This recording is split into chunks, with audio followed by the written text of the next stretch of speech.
हूँ ये hero company ने फुली इलेक्ट्रिक एक ऑटोमोबाइल रक्षा जो है वो बनाया है, जिस 3 व्हीलर को 2 व्हीलर के अंदर भी कन्वर्ट किया जा सकता है।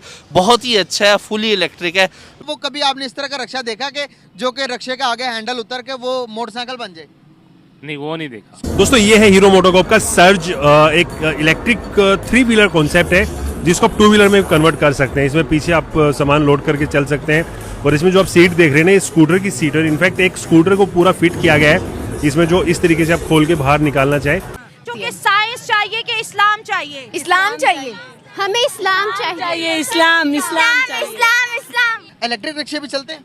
नहीं, अभी तक देखा तो नहीं मैंने। अच्छा, हमारे यहाँ पर इलेक्ट्रिक रिक्शा अभी तक लोगों ने देखा ही नहीं है। बहुत आला, ये माशाल्लाह बड़ी अच्छी वर्किंग हुई है इस पे। और देखें ना, वो बाइक की बाइक है और ऑटोमोबाइल रक्षा भी है। इवन के बैक साइड पे आप अगर कोई वो बिज़नेस करना चाह रहा है तो उसमें अपनी बैक साइड पे जो है ना वो मतलब चीज़ें कुछ भी रख के जो है ना वो लोड भी कर सकता है।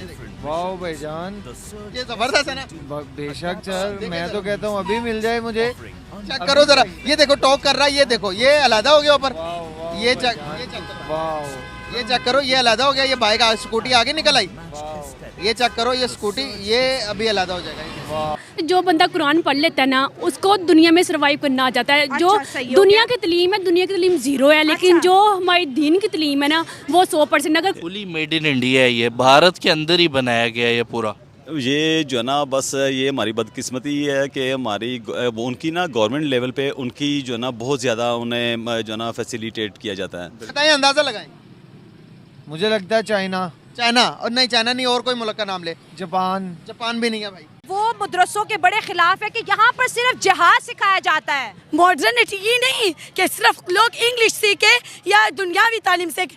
वो क्या है, हमारा दीन इस्लाम है। जब हम दीन इस्लाम पर डट जाए ना तो कोई मॉडर्निटी, सिर्फ मॉडर्निटी फिर हमारी है।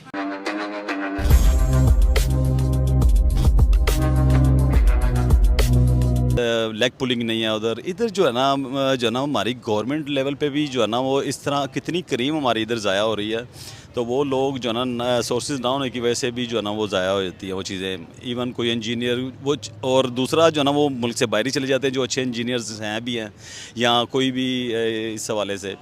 तो ये हमारी अपनी बदकिस्मती है। हालांकि टैलेंट हर चीज़ है इधर, लेकिन जो ना अप्रिसिएशन नहीं है उनकी। सर बाकायदा आप ये देखें कि आने वाले फ्यूचर का खास ख्याल रखा गया है इसको डिज़ाइन करते हुए। हाँ जी, फुली इलेक्ट्रिक है, हवा के लिए हाँ जो है वो आबो हवा के लिए नुकसानदेह नहीं है। बिल्कुल आपकी बात बिल्कुल सही है वो।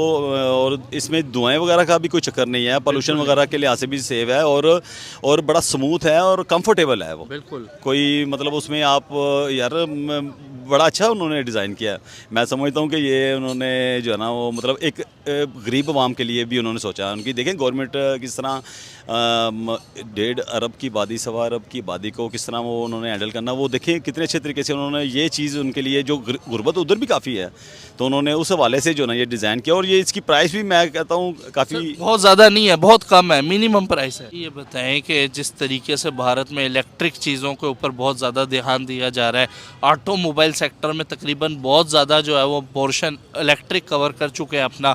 टेस्ला जैसी कंपनी भारत में आने के लिए इंटरेस्टेड है। वहाँ अगर पाकिस्तान की बात की जाए तो क्या लगता है हम लोगों का रुझान किस तरफ है और हम कितना काम कर रहे हैं इस सेक्टर के अंदर? ये हमारा जो है ना इस सेक्टर में आपके सामने है, कोई इतनी ज़्यादा इनकी डेवलपमेंट्स नहीं है देखा जाए तो। बस हम लोग अगर देखा जाए तो जो बाहर से ही चीज़ें जो आती हैं उन्हें ही हम लुक आफ्टर ज़्यादा अच्छे तरीके से करते हैं। बाकी फ़र्क तो है, इनसे मुश्किल है जो है ना वो कम्पीट होता भी नहीं है किसी जगह। क्या वजह है, जितनी भी गाड़ियाँ हम असम्बल तो पाकिस्तान में कर लेते हैं, लेकिन मेड इन पाकिस्तान गाड़ियाँ जो है उस तरह सक्सेसफुली बना नहीं पा रहे। जबकि भारत की अगर बात की जाए तो टाटा हो गई और कितनी बेशुमार कंपनीज़ हैं जो भारत में छाई हुई हैं और जिनकी गाड़ियाँ ना सिर्फ भारत में बल्कि पूरी दुनिया के अंदर जो है वो इस टाइम मशहूर है। हाँ नहीं, बिल्कुल इसी तरह ही है सर जी। ये बस जो है ना वो बात फिर वहीं आ जाती है कि जो है ना ऊपर से जो है ना वो उनके पूरी एक टीम वर्क है। वो लोग जो है ना वो अपने पैट्रियोटिज्म में बहुत आगे हैं कंपैरेटिवली। हम लोग भी हैं, लेकिन हम लोग क्रिएटिविटी की तरफ नहीं है। अब मुझे ये बताएं कि अगर मदरसों के अंदर इंग्लिश पढ़ानी चाहिए कि नहीं पढ़ानी चाहिए? नहीं पढ़ानी चाहिए, इंग्लिश पढ़ानी चाहिए। पढ़ानी चाहिए। वो कह रही है कि इंग्लिश नहीं पढ़ानी चाहिए। जब लोग तालीमी याफ्ता हो जाए यूनिवर्सिटीज में जाएंगे तो देखो उसका हुलिया क्या होगा। जब उसके पास कुरान का इल्म नहीं तो वो कैसे अल्लाह के मर्जी के खिलाफ चलते हैं ना। तो इसलिए हमें कम उम्र में जो है वो तालीम दिया जाता है दीन के, ताकि जब हम बड़े हो जाएंगे तो जब यूनिवर्सिटी और कॉलेजों में जाएंगे तो अपने रब की हुदूद के मुताबिक ही उस जिंदगी गुजारेंगे। चलो मुझे ये बताया कि आज तक मदरसा स्टूडेंट ने क्या इजाद किया? कोई एटम बॉम्ब बनाया, कोई रॉकेट बनाया, कोई हेलीकॉप्टर बनाया, कोई दवाई बनाई? मदरसे में आप लोगों ने क्या दिया पाकिस्तान फलस्तीन के मुसलमानों पर कितना जुल्म, वो हमसे क्यों ताकतवर है? क्यों जब वो छोटे छोटे होते तो माँ बाप उसको मदरसों में जो है वो भेजते हैं और फिर उसके बाद उसको दुनियावी तालीम जो है वो देते हैं। सवाल, इनमें से कोई FSC भी की हुई है? मुझे ये बताएं कि मदरसे में पढ़ के आपने आज तक क्या चीजें इजाद की हैं? हमने यानी आगे कुरान सीखा। अल्लाह ने जैसे कुरान में हुक्म दिया, इस्लाम सबको सीखना चाहिए। जैसे अल्लाह ने हुक्म दिया कि कुरान सीखो और आगे सिखाओ। आप सल्लल्लाहु अलैहि वसल्लम ने फरमाया। सवाल ये उठता है कि बच्चे मदरसे में जाते, इन्होंने आज तक कोई चीज इजाद क्यों नहीं की? जब तक उनके पास इतनी रकम नहीं होगी मदरसे में रहकर दीनी तालीमी हासिल करने के लिए कुर्बानियाँ ही देनी पड़ती हैं। दीनी के लिए बच्चों से बात करेंगे। आपको क्या लगता है कि एक हाथ में कुरान दूसरे हाथ में कंप्यूटर होना चाहिए कि नहीं? ये चीज भी जरूरी है, क्योंकि अगर दुनिया की तालीम हमारे पास होगी तब ही हम दीन को फतह कर सकेंगे, तब ही हम इस्लाम को फतह कर सकेंगे। इस्लामिक हिस्ट्री देखे जो सारे केमिकल सारे, ये जाबिर बिन हयान को जानते, वो इस्लामिक स्कॉलर था तो उन्होंने इजाद, ये कुरान से ही सब कुछ है जो है वो इजाद कर रहा है। लोग कहते हैं कि मदरसे के अंदर बच्चे पढ़ेंगे मौलाना बनेंगे, आप मदरसा जो है टीचर्स बनेंगे। इतने मदरसे और इतने स्कूल्स कैसे करेंगे? आपको जॉब्स कैसे मिलेंगे? आजकल तो जॉब उनको मिलती है जो डॉक्टर होता है, इंजीनियर होता है। कैसे लेकिन जब उसके साथ दुनियावी इल्म हो तब भी तो ज्यादा जरूरी है। दोनों चाहिए, ना सिर्फ दुनियावी नहीं चाहिए बल्कि दीनी भी चाहिए। दुनियावी स्कूल पढ़ाया जा रहा है, बायो, फिजिक्स, मैथ, केमिस्ट्री पढ़ाई जा रही है कि अभी हमारे मदरसे इतने डेवलप नहीं हुए? जो रेंट पे रह रहे हैं उनका गुजारा होता है? नहीं, बहुत मुश्किल, मेरे ख्याल से नहीं होता होगा। हमारा नहीं होता तो उनका कैसे होता? अच्छा, जितनी तरक्की हमारे पड़ोसी मुल्क इंडिया ने कर ली है या बांग्लादेश ने या अफगानिस्तान ने की है, क्या हमने की उतनी? नहीं, जाहिर बात है, देखने में नहीं लगता नहीं की। अब उनकी करेंसी, अफगानिस्तान की करेंसी भी हमसे ऊपर चलेगी 3.5 अरब। अब भी मैं आपको एक बात बताऊं, उनके मोटरसाइकिल तक, उनके मोटरसाइकिल, उनकी गाड़ियां, उनके ये जो चींची रिक्शे नहीं चलते, बड़ी बात ये है उनके पास एक भी एटम बम नहीं है। किनके पास? अफगानिस्तान के पास। अफगानिस्तान के पास 36 हैं। उसका क्या फायदा? करेंसी क्या, यही तो एटम बम से रोटी खा सकते हैं क्या? बेशक, आवाम को कभी भी नहीं। तो क्या करना चाहिए गवर्नमेंट? अमेरिका को शिकस्त दी उन्होंने, रशिया को शिकस्त दी उन्होंने, हर चीज को उन्होंने शिकस्त दी। किस पे? अपने जज्बे पे। एटम बम से नहीं शिकस्त दी उन्हें। क्या समझ रहे? क्या कहेंगे लास्ट पे रक्षा के बारे में? मैं तो यही कहूँगा भाई अभी ये ले लें और वो दे दें मुझे। इंडिया के भी नाम ले रहे हैं, क्या इंडिया में इतनी तरक्की हुई होगी? नहीं, इंडिया में इतनी तरक्की नहीं। कहाँ इंडिया में तरक्की होगी? वो तो गुर्बत ज्यादा ना वहाँ पे। वो इतनी तरक्की कर ही नहीं सकता है? वो इतनी तरक्की नहीं कर सकता। क्यों नहीं इतनी तरक्की कर सकता? क्या बात है वहाँ पे? वहाँ के लोग जो है ना, गुर्बत ज्यादा है वहाँ पे। अच्छा, ठीक है ना? यहाँ पे गुर्बत नहीं है? यहाँ भी गुर्बत है, लेकिन यहाँ की आवाम अमीर है, हुकूमत गरीब है। अच्छा, मैं भाई की तरफ आना चाहूँगा।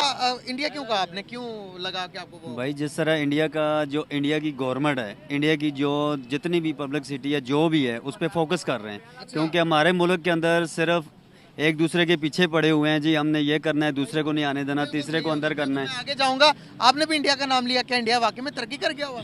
हाँ, अच्छा लगता है हमें, क्योंकि हमारे से बेहतर है वो। हमारे से बेहतर है। अंकल जरा खड़े होके इधर आइए। दोस्तों, आप चाहे स्कूटी की कल्पना करें या 3 व्हीलर कार्गो की, ये ईवी गाड़ी आपकी दोनों जरूरतों को पूरा करेगी। क्योंकि हीरो मोटोकॉर्प द्वारा प्रदर्शित की गई इस ईवी टेम्पो से कैसे स्कूटी में बदल जाती है।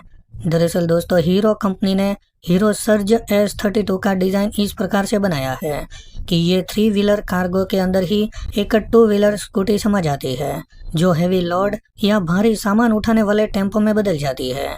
दोस्तों, हीरो सर्ज S32 की कीमत का ऑफिशियली हीरो मोटोकॉर्प ने खुलासा नहीं किया है, मगर मीडिया रिपोर्ट के मुताबिक इस इलेक्ट्रिक गाड़ी की कीमत तकरीबन 2 से लेकर 3 लाख के बीच में होने का अनुमान है। दोस्तों, इस प्रकार की 2-in-1 इलेक्ट्रिक गाड़ी पूरी दुनिया में किसी भी देश में नहीं है। इस प्रकार का मॉडल पहली बार हीरो मोटोकॉर्प ने प्रदर्शित किया और देखते ही देखते ये गाड़ी का वीडियो इस वक्त इंटरनेट पर वायरल हो रहा है। दूसरी ओर दोस्तों, पाकिस्तानी लोग ये मान रहे हैं कि हर बात में भारत हमसे इतना ज़्यादा क्यों आगे निकल रहा है। आज पाकिस्तान में एक भी कंपनी नहीं है जो मेड इन इंडिया पाकिस्तान की गाड़ी बना रही हो। लेकिन दोस्तों, आपने खुद वीडियो में देखा होगा कि मदरसे छाप स्टूडेंट साइंस और इंग्लिश का किस प्रकार से विरोध कर रहे हैं। तो दोस्तों, आप ही बताइए कि सिर्फ कुरान पढ़ने से या दीनी तालीम लेने से पाकिस्तान कैसे आगे बढ़ पाएगा।